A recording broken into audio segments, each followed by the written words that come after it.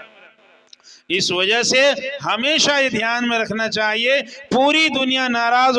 ہوتی رہے لیکن ہمارا اللہ ہم سے ناراض نہ ہو۔ اسی کو علامہ اقبال نے کہا، توحید تو یہ ہے کہ خدا حشر میں کہہ دے، توحید تو یہ ہے کہ خدا حشر میں کہہ دے کہ یہ بندہ خفا دو جہاں سے میرے لیے ہے۔ اور مطلوب کون سا عمل ہے جانتے ہیں؟ وہ عمل ہے اللہ تعالیٰ فرماتے ہیں کہ اللہ کا حکم، نبی کا طریقہ، اور نبی کا اللہ کا حکم، نبی کا طریقہ، صحابہ کرام کی طرح، یہ 3 چیزیں ہوگی تب ہم سب کامیاب ہے۔ اللہ کا حکم ہو اور نبی کا طریقہ ہو، صحابہ نے جیسا کیا ہے ویسے ہی کریں گے تب ہمیں کامیابی ملے گی، یہ مکمل اسلام ہوگا۔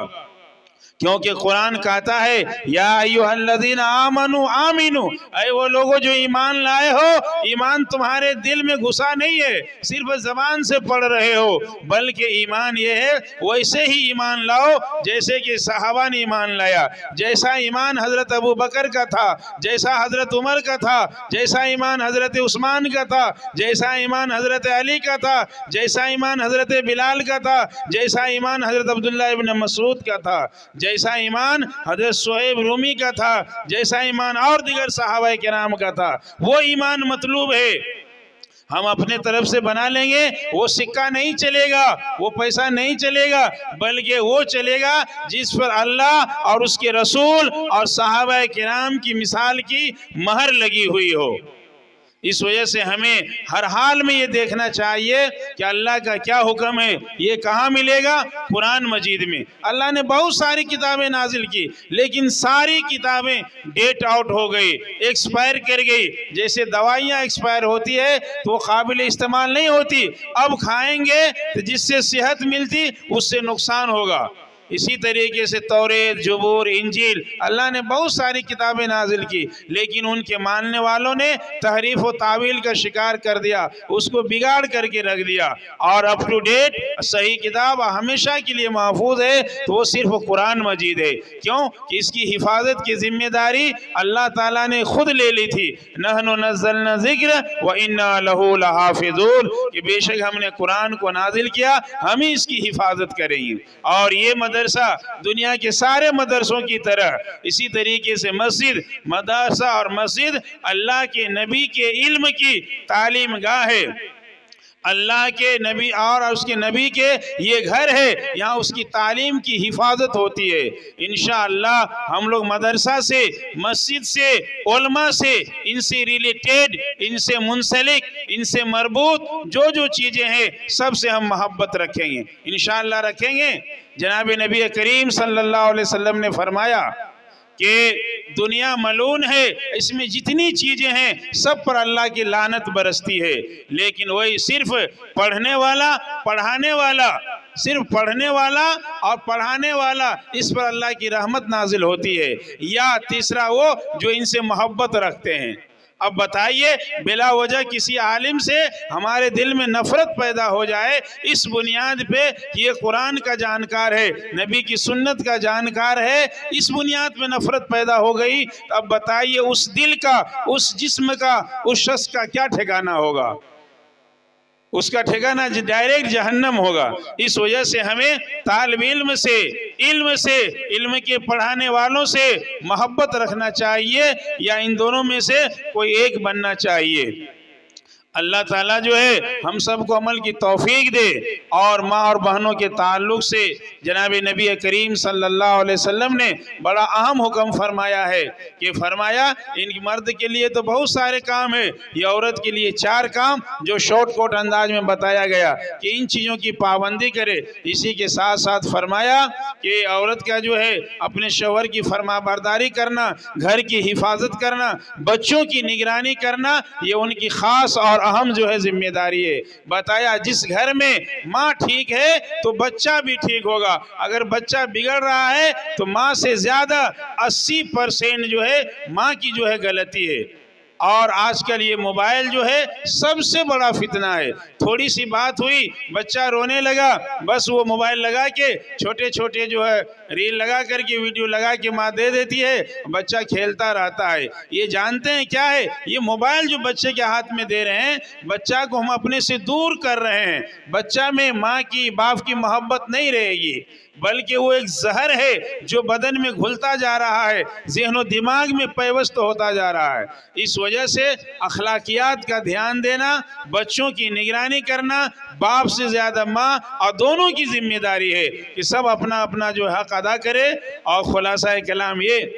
اللہ تعالی ہمیں بھی اور آپ کو بھی علم سے، علماء سے، مدارس سے محبت کی توفیق نصیب فرمائے، اور ہم سب کو مل جل کر کے اتحاد و اتفاق کے ساتھ رہنے کی توفیق نصیب فرمائے، اور صبر کے ساتھ، برداشت کے ساتھ۔ اگر بھائیوں میں آپس میں اختلاف و انتشار ہو جائے تو برداشت اور صبر سے کام لیں۔